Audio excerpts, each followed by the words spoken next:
महत्त्वाची बातमी आपण पाहतोय। आयटी क्षेत्रामध्ये सतत नोकऱ्यांची कपात होत असते, पण आता तंत्रज्ञानाच्या वाढत्या वापरामुळे याचं प्रमाण वाढलेले।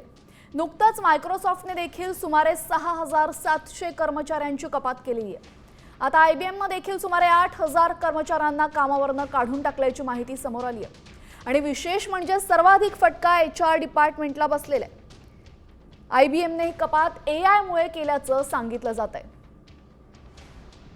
मायक्रोसॉफ्टमधून जवळपास 6700 लोकांना काढून टाकण्यात आलं। आता आयबीएम मधूनही 8000 कर्मचाऱ्यांना काढून टाकलेले। दरम्यान या सर्वांना काढण्याचं कारण म्हणजे एआय, कारण की एआय जवळपास 4 माणसांचं काम एकटाच करतोय। या संदर्भात विश्लेषण करण्यासाठी आपल्यासोबत सकाळ समूहाचे मुख्य संपादक निलेश खरे सर जोडले गेलेले आहेत। निलेश सर, यापूर्वी 2 कर्मचाऱ्यांमध्ये आपण पाहत होतो कॉम्पिटिशन होती, मात्र आता कॉम्पिटिशन एआय सोबत करायची आहे। कसा फटका बसणार आणि यासाठी तयार कसं असलं पाहिजे? मुख्यतः मायक्रोसॉफ्टनं गेल्या महिन्यामध्ये 6700 कर्मचाऱ्यांची कपात केलेली आहे आणि त्याचं मुख्य कारण एआय इम्प्लिमेंटेशन होतं। आता जो पुढचा निर्णय घेण्यात आलेला आहे यामध्ये आपण बघतोय साधारण 8000 कर्मचाऱ्यांची कपात करण्यात आलेली आहे। आणि सातत्यानं जर गेल्या 3 ते 6 महिन्यांचं रेकॉर्ड बघितलं तर जगभरातल्या 131 कंपन्यांनी मिळून 63000 कर्मचारी हे मागच्या आठवड्यापर्यंत कामावरून कमी केलेले होते एआय मुळे।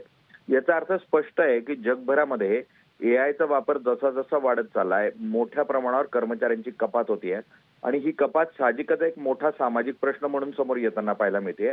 येत्या काळामध्ये एआय आपल्याला रिप्लेस करू शकतं यासाठी म्हणून जसं तू म्हटलीस त्यानुसार एआय शी कॉम्पिटिशन आहे आणि त्यामुळे मुळात क्रिएटिव्ह थिंकिंग, क्रिएटिव्ह वर्क आणि त्याचबरोबर स्ट्रॅटेजिक प्लॅनिंग यावर जोपर्यंत भर दिला जात नाही आणि नवीन स्किल्स हे अडॉप्ट होत नाही तोपर्यंत आपला जॉब टिकवणं, आपला रोजगार टिकवणं हा कठीण होत जाईल। आणि त्यामुळे नव्या पिढीला नवे स्किल्स अडॉप्ट करणं हे अत्यंत गरजेचं असेल, नाहीतर मिड लाईफ क्रायसिस मोठ्या प्रमाणावर वाढतील आणि नवीन पिढी जी रोजगारासाठी समोर येते त्यांनाही रोजगाराचा मोठा प्रश्न तयार होईल। धन्यवाद निलेश सर, आपण केलेल्या विश्लेषणाबद्दल। तर आपण पाहतो एआय तंत्रज्ञानाने माणसाच्या नोकऱ्यांवर गदा आणलेली आहे।